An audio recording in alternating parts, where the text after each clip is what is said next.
Our able to from Aquaba the fire for one to your mobile say about like and subscribe with notification bell on so send ya next time the for 2 on start it to me aka. Ebusia kai ebusia obekaya endra dey ya na ya emeritus apostle Kojo Safo according krechi ne bosom enkron emu na ye wei keka ko afia o ye say papa no yensie no na ebusia endra dey yi na ebusia no court ebusia no lawyer epia bonten e dey nkata sembi e dey ba bonten say eye papa no le japade ni nia also di papa no ade ebusia ensem we e ba bonten ene nyamba komienu e ba bonten eye endra dey ya lawyer no e ba be kinkan will be a will no mu e be kinkan nsema ewo mu no ebusia kan ya ye say ensem bi epipiri wo mu no eni eyenyan na papa no so etiase no na yenim abrabo a na papa no anase subu esu na papa no odan yedi ede ma edi kire na wan omwo ho no na yenim yenti na ebansa nje busia yenko tie ensem ba komienu bi a eye miame bra pani Clement gossip 24 miame da pani edi beto abonten eni chechemu a ode ma yen efa papa apostle Kojo Safo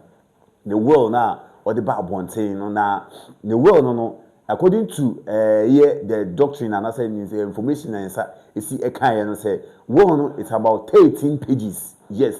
no it's about 13 pages. I say enye nyamaketwa ene ewo will no mu ensem a ewo will no mu edoso pa. Now osaso kaibiom said our shares were companies bimo, right? Companies no baako eye M&A company limited. Eno de or the shares no emma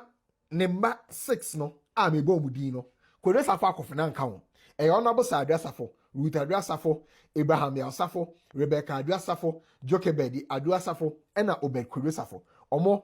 ena sa company no mu shares ni omo dia memo companies ahodo akane de aye Kantanka Automobile Company Limited, Great Imperial Transport, Kantanka Quarry, Modern Kosa Company Limited, KSK Organic Farms, Great Kosa Herbal, Kantanka Media Limited, Kantanka Security Services, Kantanka Herbal Pharmaceutical, any research center. Sa companies baako na yi edie. Ono Apostle Kojo Safo Kantanka no. I was said 60% ewum. Eno emane nkwa ne mana eho no mo ansa. On the 50% ma uka say me bonipa 12 bi edi echew. On the 50% ma omo. It is our companies 9 ya mabosu. Apostle Kojo Safo Kantanka e was 60% shares wom. But sa 60% shares no. On the 50% ma sa enipa 12 na me di kai bob di echew say sike bi e wo ni fie any sike bi e wo any other bank aside CBG no omo dia no. Apostle sa so ede the 60% shares are owo ewo companies na yimu emu 50% ma enipa 12 no se omo nche ade nti na ode ma omo ochira sa enipa 12 yi omo tena ne nchen esom no omo si ni nyoma omo ye aduane ma no omo klini ma no omo hwe no fiti mo omo ne tena ye no omo asom ne saa kopim se o twa na nanom wonse do enti saa me so o twa na nanom dia na de obetumi dia mo 50% of ono Apostle ni 60% shares e was saa 9 companies e na ode mo na 10% na aka ne de ode ma Apostle Kojo Safo center no a omo besi ewo gomwa importer bibia waka so mu nsie ni wono eno no ode 10% shares na ema na shares no ode ko hye eye Apostle Kojo Safo center no emu no o percent na ema na Safo Akofena Abraham Safo and afesu Obed Safo appointed 3 trustees 3 trustees be member bienu ene oba baako say na be obe holdi sa 10% shares no e di amano and was also ama similar instructions say that should be ne ma biensa no eniwa leader bia of Christo Asafo mission of Ghana no ento asa anhyehyɛ yi eso appointment of trustees and afesu holding of shares no 10% shares 50% shares no there enko enipa 12 no eho enipa 12 no e was say any leader of Christo as a formation of Ghana e hold this 50% no e de more and only apostle could do Safo Kantanka ehye. Paragraph 20 na apostle ka say ne ka bia waye ka bia owo bia no or the man Christo as a formation of Ghana no, except the nema Nana could do Safo Akofena your friend is saying Abraham ya Safo and our face Obed Kodo Safo aside the Omeka se enko apostle Kodo Safo center no the ake bia no enko Christo as a formation of Ghana no enko Christo as a formation of Ghana and our face so ka bia na odiama asori na deda sa asori ni UC church elders ni ade no eno de enwo mo ho no mo enwo mo ho but cars or no apostle na ewo ne de ema ne baby amfa bi enko Christo as a formation of Ghana no apart from the man be pege se enko center ho no de ake bia no omo fama mission osaso che ne nsase emu na owo asase ewo gomu adome se ewo central region asase de be 42 acres ebisu wa atwuma agugu no so be 0.1 acre oche ede ma ne mba ensia no ni mensia no bedi ka abomudi ache ona bosa adwa safo Ruth adwa safo Abraham ya safo Rebecca adwa safo Jochebed adwa safo ena afa so Obed kodo safo omo na ode sansa ase no ede ma omo right osaso che ensase ewo dobro akuse ekropon your friend say etwuma techiman ene bia bebre gina say ensase be ye 7 eno de odema Christo asafo mission no odema omo because opese omo expand asori no omo tra asori ni mu nsase 7 ni de odema Christo asafo mission no paragraph 23 ana apostle eba be ka say asase a ewo ahwea ewo kumase ebe 31 acres ene edan a esisusu nyina no opese omode ye asori any religious activities enti asase ewo anwea ene adan ye esisusu nyina no sa purpose no opese omode ye. Now pay attention to the word in here, right? Or say, and I appoint my son Nana Safo Akofena, aka Israel Safo, as a trustee to hold the land and any buildings thereon on trust for the church. And when he shall not be alive, I appoint any future leader of the Christo Asafo mission of Ghana at the time and beyond in succession as a trustee to hold the land and any buildings thereon on trust for the church. In the apostle say, Sir, asase e wa anwea kumase ni ade a oka se omofanya asori ni hodwuma no. Opese ne ba Kodo Safo Akofena. Ehwe sa asase ne so. Na se ne ba no eni ho a opese any future leader of Christo Asafo mission no. Into when a current leader based on the wording. Wabu afa. Paragraph 24. And oka se owa adenta. Minchire bebi ewo. Na say na all channel ground floor no odema honorable Sarah Adwoa. Second floor no odema Abraham ya Safo na make us wire afo no odema omo forever. Na middle one no o chemu mienu say Ruth enfafa na Obed so enfafa. Omo nchen pepepe. No saso ewo dan ewo wager eno de odema Rebecca Adwoa forever. Our dying baako so our wager 6 bedroom and also odema Jochebed Adwoa Safo forever. Osan so wo edan ewo atonso agogo eno no odehye Christo Asafo mission of Ghana no ensa forever. Say Christo Asafo mission of Ghana no AUC as mission house. Afa so our dying wo taifa na edan no aye wo taifa no opese omuyi 2 rooms per efim. Sa 2 rooms no ebeye office metche office ni nipa ba occupy office no be use office ne mo nemom rooms na aka ewo edan na what type no o kai say me boy nipa 12 bidi sa nipa 12 na papa apostle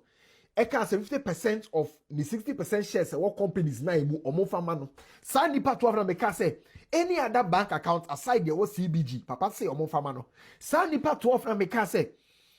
apostle say sike bia woni dan mu bia na se odi esi obebi a any bank de omo fama sa nipa 12 we no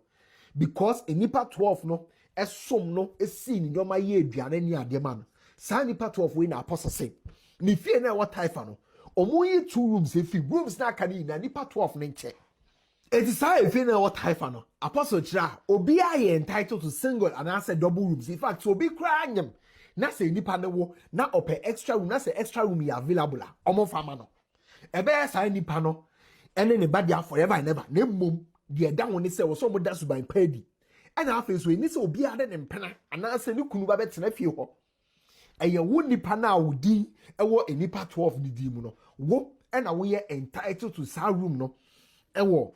efie a ewo taifa no eho now kai say me catch say sa efie na what type no apostle kodo Safo KANTANKA say omuyi 2 rooms FNC ho sa 2 rooms omo de beye den I of paragraph 25 apostle say sa 2 rooms no o de ma ne ba nana kodo Safo Akofena say on fanya office na o de sa 2 rooms no ma apostle kodo Safo center no forever say ebiam say kodo Safo Akofena entiasia edan ne nko apostle kodo Safo center ne hono mo forever na o appointing ne ba nana kodo Safo Akofena aka Israel kodo Safo say ono na onhwe edan na ewo taifa no eso na onhwe say beneficiaries no beda suban pedi na wanhwe say aside the 2 rooms no room bia na beneficiary bia epe bia no ode be ma no senior no apostle kodo Safo KANTANKA ahyehye esiafa na se tio se kodo Safo Akofena eni honoma any future leader of Christo asafo mission no enhwe se santutu ye wei no obedi so na beneficiaries nya enya room na afeso no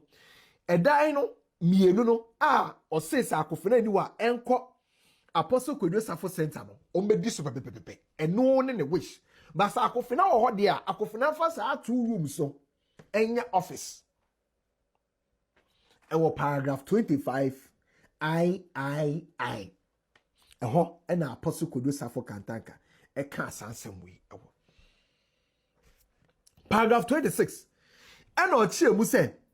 sa beneficiaries e wabo mu di o paragraph 25 yemu enyina no right se omubia efrimu ana se ehwe ne nkwa wato asase ewo gomwa ochireko so mo fanye sieye enfa momo wa prepare baby o mesie omo wo it is how beneficiaries say enye sika nko na wa momo wasaso momo edan aka ho ena wasaso a prepare baby a dachi bi so mo hwe omo nko o mesie omo ewo gomwa ochireko omo nto omo na nye bibia enfa momo ewo gomwa ochireko. Now paragraph 27 and apostle ebe chiremu say san sema waka say any future leader no no wish say future leader be lead Christo as a formation of Ghana na I was say nipa ne having the name Safo always I was say nipa ne every ne baba ma bi asinimu e me nipa ne free ne baba bi asinimu I was say nipa ne so every ne baba ma a oye leader da asinimu. Also, it is my wish, and I also direct that only my male child and male child of my male child from generation to generation shall occupy the position of the leader of the Christo as a formation of Ghana, and any such male child of my male child from generation to generation shall have the name Safo always, and no male child of my daughter or male child of my daughter of my male child or the male child of my daughter of the male child of my male child from generation to generation shall occupy the position of the leader of the Christo as a formation of Ghana, and no member of my maternal family shall occupy the position of the leader of the Christo as a formation of Ghana. It's anybody by your bar pair was a session in pay. Anybody into me, any leader. And whoever is the leader of Christo as a formation of Ghana, no. Say, oh, Baba, no, oh, Baba, San Baba, no, into me, any leader. Ebe free nisa. E wose akwa ne babema foforo. Eso. Sa ne babema no so. Se owo babema. En na se ne babema ni ni wa sa babema ne bebedi e baba leader no. Na sa babema no so owo baba ebe free nisa.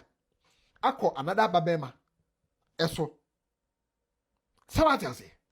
Great. In the apostle, the way share paragraph 27. Why are so any future leader of Christ as a formation? And okay said, or the properties, the movable, any immovable, the one dibu, any the onimwa sembiano, and say Christ as a formation of Ghana no answer forever and ever. The one check, the one can any person may see fano. Or they say Christ as a formation of Ghana and answer forever and ever. And apostle, ASAWE on the 26th of August in the year 2022. Now, the question most people are asking, and they say, why Anna Oye leader of Christo Asafo mission of Ghana? It is evident throughout the wording of this particular word. For example, in paragraph 12, Apostle Safo KANTANKA'S say, I direct all my children henceforth to consider my son, Nana Safo Akofena, aka Safo, as their father and the head of the paternal family, and that I have established in my lifetime. They shall give him due honor, obedience, and love as their leader, founder, father, and head. And Nana Safo Akofena, aka Safo, shall also consider them as his own family members. I direct that my son, Nana Safo Akofena, aka Israel Safo, and any future leader of the Christo as a formation of Ghana shall seek the best interest and welfare of the children or persons whose parents have been named them, whose parents have named them after me and have brought them to live with me and continue to live with me until or upon new, and these children or persons are namely. And see, throughout the wording in this world, Apostle Safo KANTANKA can say, Akofena, and say any future leader of Christo as a formation. Anytime Diano, okay, say Akofena, and say any future leader. An example, paragraph 23. Or say, I appoint my son, Nana Safo Akofena, aka Israel Safo, as a trustee to hold the land and any buildings thereon on trust for the church, and when he shall not be alive. So it means that when Akofena is alive, he is. But when he is not alive, I appoint any future leader of the Christo as a formation of Ghana at the time and beyond in succession as a trustee to hold the land and any buildings thereon on trust for the church. Like I said, again, right, Apostle Ekabium, paragraph 25, I say, I give the 2 rooms when Nana Safo Akofena, aka Israel Safo, shall not be alive, to Apostle Safo Center, and I appoint my son, Nana Safo Akofena, aka Israel Safo, as a trustee to hold on trust my house at Taifa for the beneficiaries, and when he shall not be there, I appoint any future leader of Christo as a formation of Ghana. Who is the current leader by the choice of words? Make a chairman say a bedroom was to call a copy of the will. I just say, yeah. The last will and testament of Safo, aka Apostle Safo, aka Apostle Dr. Safo, aka Apostle Professor Emeritus Dr. Engineer Safo. Finally, our 13 solid pages. Lawyer ni Apostle, the late Emeritus Professor Safo KANTANKA, a man a year way on the 25th of August 2022. A lawyer Asamoah Amuako. Lawyer our Accra. Apostle signatures. Was how willy I say 12 pages and Apostle Eka on the 13th page and I sign a word again and a word no. I have a gossip 24 myself. So many subscribe button so no one click the bell notification icon so. It's Yankum right from the first page. Apostle Safo KANTANKA Eka say why you war pain or yeah the war back on 26th of August 2020. Na sa wo no otwa sa wo na ede de waye bia bu otwa ni nyina mu ama sa wo fufuo yi a oye ejina na saa wo foforo ya oyi o appoint enipa mienu baako eye Mr. Adwoa Steven ana baako so eye Kofi Safo Kantanka Esquire se omo and omo ye executors and trustees of Sawowi. Now, due to how private some of the details of will on the A18, may share was screen no so, but I'm walking you through point by point so that you know that we have the will. This is Gospel 24. And okay, I say, or per se, sa executors here just something in the presence of Mr. Adwoa Steven and after so lawyer Kofi Safo Kantanka. Etia neka any ye ho hye ne de kaka ho bia aka edema na mom se ne ye ne duru so a opese ne ba na Kodo Safo Akofena aka is your Safo eye ne ye ne ho totoye ono Apostle Kodo Safo Kantanka pese omusi biaye kama bi awo gomwa empota edema no mutu di se Apostle Kodo Safo Center eho na opese omusie no ewo so mesie no baby a omunsie no ewo asase na omesi sa beautiful center no ewo no saso pese o state biom say o pese sa center no ewo on 6 acres ewo na asase ewo gomua empota ewo central region eso na o pese sa center no edi omo de beto so no se na medical kan Apostle Kodo Safo Apostle Kodo Center, right? And that's Apostle Kodo Safo Center. Now, and what 12 large rooms? Rooms ni biya no or share the rooms no. Send you musi enye ensi enfa. Enti room bako ebe library. Hono mu the books and ebe to ebe share the can do spirit of Africans. Room e tosu mienu ebe cinema and video home be show the videos near the actual tourists. Room e tosu miensa ebe Pan African Hall and after so conference hall, study hall, the conference hall. Rule let us a nine ebe prayer room and conference to Yaba Hono, Abe Bon Paye, actual two for Yakupon. Room at also a room number 5, ebe photo gallery, or match pictures of Apostle Kodo Safo Kantanka fitting in Mofrase, and Yoma Why any idea, sa room, no pictures and quantible. Room at also in Sia, ebe inventions, the obey TV, elbow, sim, car, fridge, and the kaka, Apostle Kodo Safo Kantanka, Babe ye. Fitting the Mofra Bembe penny fieso. Room at also and so ebe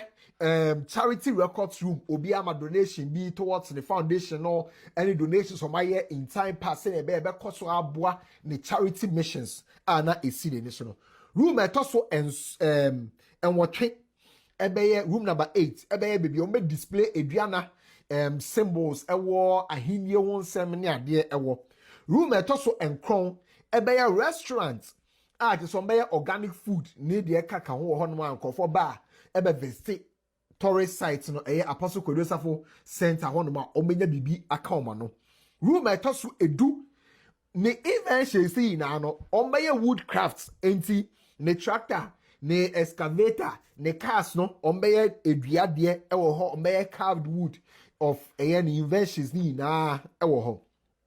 ana room etoso du ba ko ene empty room empty room a room a bibie ni ho empty room bibie ni ho no and a room a tosu du mienu a rainbow hall just say be serve as theater nkofo beto no media sa ho no mo on be entertaining nkofo from time to time. It is our 12 rooms see any die on be ho no and Apostle Kodo Safo Kantanka ye ewo ne wo no. Now again ne wo no o senior center no AC NNC fa number of flags are omufe ntwa ne friend say compound ne ho enhia senior compound no mundie dia green grass no mundie dia indua ewo ho no mo ene ade adafora meka o se onga for promo no eguso a ekoso onga for se membo mamane se fiti sam make up in 15th of July sam aka 7 days na won so wetumi anya chede ni bi onga for chede nkwa be 4 million Ghana cedis makacho se wukodwa so a oto onga for cube na pe de ede shrimp aton ya cho promo ewe bi ho pe no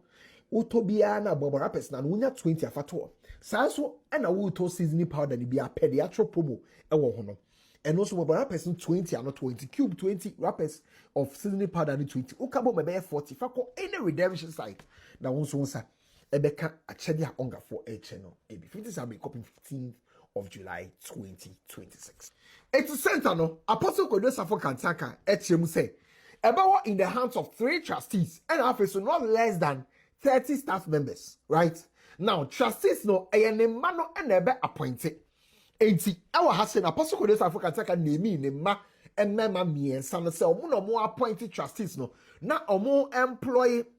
my friend is saying staff for the center no. Enti emani appointed trustees you na trustees no I employ not less than 30 staff members no ma hwe center no eso. Emano ne wada. Die di kan na Kodesu Safo Akofena aka Israel Kodesu Safo. Abraham ya Safo on e ojaniti no.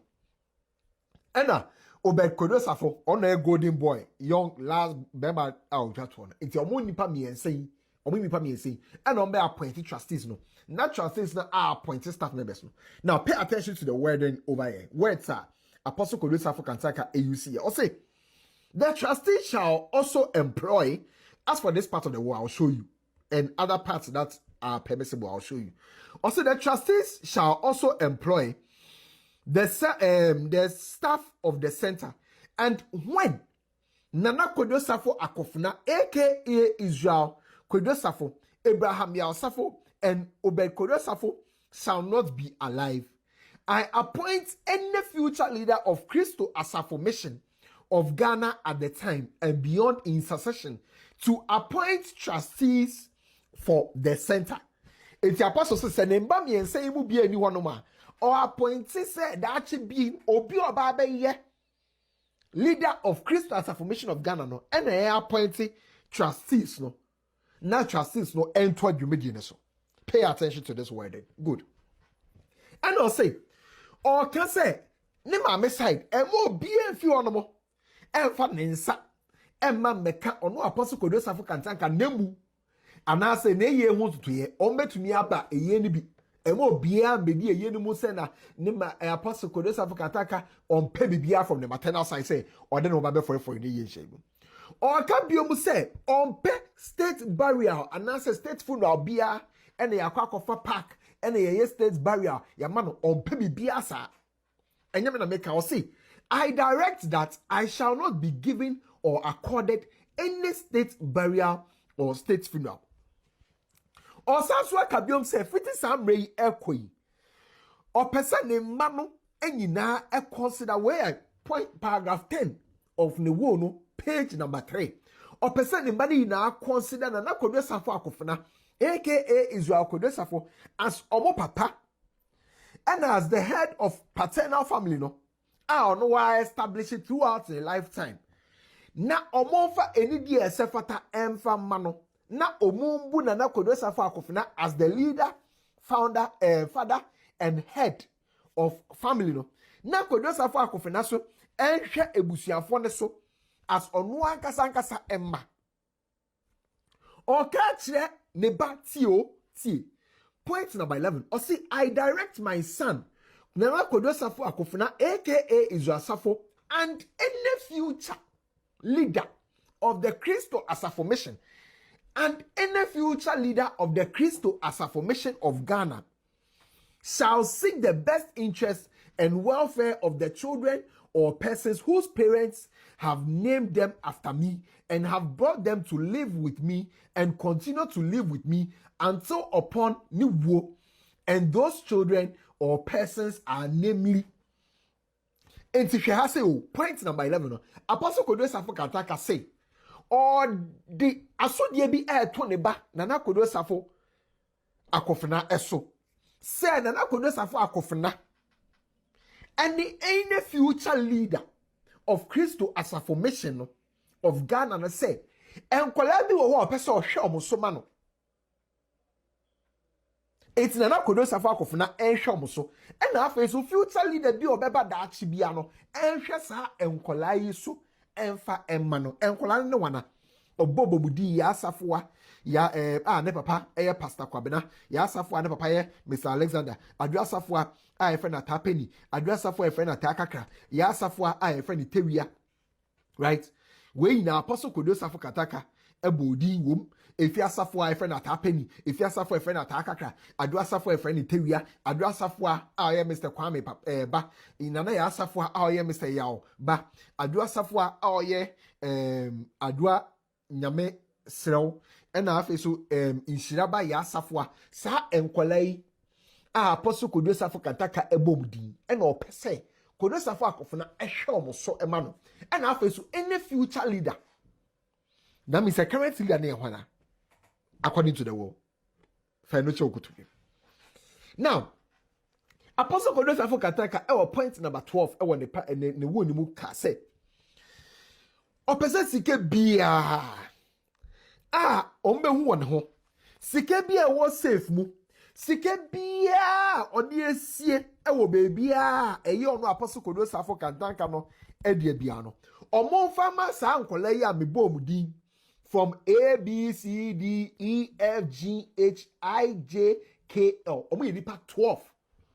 omonfa sa sika ni na momo so mo ko hu sike bi ni safe mu omo hu won the wardrobe mu drawer mu hefa ehye ne carpet ase omo fa masai ni papa ko 12 enti ene esika on be hu ofie ana say bia ne drawer na ne safe mu nemom sika twetwe di so won ne bank accounts bi mu won CBG sa sika ne de omo fa ma honorable Adwoa Safo ne baba ba ko efa ni root Adwoa Safo ne baba ma Abraham ya Safo ona me se waye afro no Rebecca Adwoa Safo Jochebed Adwoa Safo ena Obed Kojo Safo omo na sika wo bank eye CBG ne de omo mfa ma omo nche ne pepepepe emo bia nsi obi omo nche no pepe mu nipa nsien enche nemom sika ombe won drawer mu safe mu ni ade de enipa 12 no omo mfa ma omo ena Apostle Kojo Safo Kantaka so ka biom say on top of sika ombe hu wo safe ni drawer mu ni ade no any other bank account bia wo bia no sika bia wo mu bia no omo nsa fa ma nipa 12 no enti ne mba ne de ne mba 6 no Honorable Adwoa Safo eka ho no omo de sika wo CBG nkwa na omo dia nemom any other bank account bia wo bia wo ono Apostle Emeritus the late Kojo Safo Kantaka di mu no omo fa ma enipa ba ko 12 no afei ordinary entire enen di odi siesie ne hu bia ene ni ye friend say TV air conditioner the one fie the furniture edien carpet bibia ne entire ne sa no mani na ode ma Kojo Safo Akofena nemom de wo hu nie Kojo Safo Akofena enhwe se ebi beko ne center ho enti e bia furniture bi wo ho e special beko center ho atare bi wo ho ade bi wo ho no ma e special beko center ho eno da nchen a de aka bia no enko Kojo Safo Akofena ho enko Kojo Safo Akofena enti so yi de beko center ni wia de aka no enko Kojo Safo Akofena ho say ye papa no ni ntremu utie according to well na say eye gomwa mpota bibia ne we ewo no bibia eye ni 12 acres so say land na oye Kantanka factory ni bibia ewo na nkasa omo ye automobile no bi si ni cars oye ni bibia wo no eye gomwa mpota eye wini ba nkwante mpo no so na ufu won a ufu gomwa mpota na wo ko wini ba junction eye central region asem na making udu say assassin de subtayam se unko hoda asafo Apostle Kojo Safo ni land ne de the who obi ni asase chensa eyo bakofo assassin de tire more than say 20 acres or something like that so papa na the world ni mu no odicate say omunyi certain say 8 acres or say bibisa na omun fanye omun si baby na omun ye no Apostle Kojo Safo Center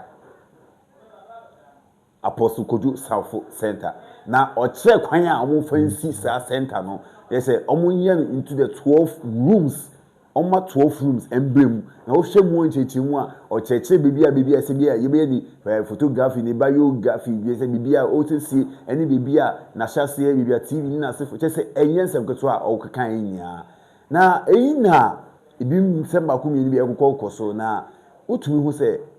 papa no obeyeye na adan na e say bia a whole legendary like this obeka se bia obewu na ne will na uwe ne will na waye no obeka se iwe wa chemufa e de fa ama na fena na wo hye na ase ene ne ye adwuma na ne busua omo wo ne nchen obusua ofim ne die ne will ne die bi ankọ mo nchen ɛno na nsɛm nkɔfo bisa ho nsɛm paa a ɛnyɛ asɛm ketewa ebusua time kuchu aha ɛyɛ fire for fire one tv bɔmmɔden a kusɛ wɔbɛ subscribe na we follow na nsɛm wei deɛ ɛdi akyi bi a ɛbɛ bia yɛde ba abɛsom wɔ macau